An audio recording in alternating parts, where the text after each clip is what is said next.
let's get to work on this Tao Tao 110cc quad.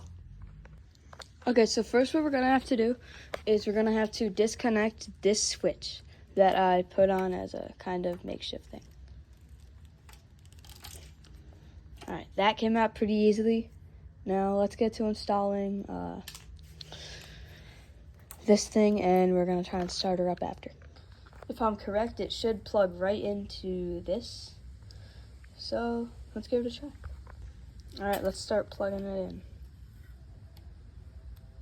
Sorry, with one hand, sorry. All right, so we have it all plugged in. Now we're gonna put gas in it, and we're gonna try and start it. Okay, so I got this plugged in. I had the switch on. There's gas in there. This thing is not on killed, and push that, nothing happens. Push that, try and start it. Nothing happens, so I'm thinking that this issue is way more deep than just the key switch on, why it's only being able to get jump started. So please let me know, like in the comments or whatever, what you think could be wrong with this, because I'm kind of drawing a blank. I don't know.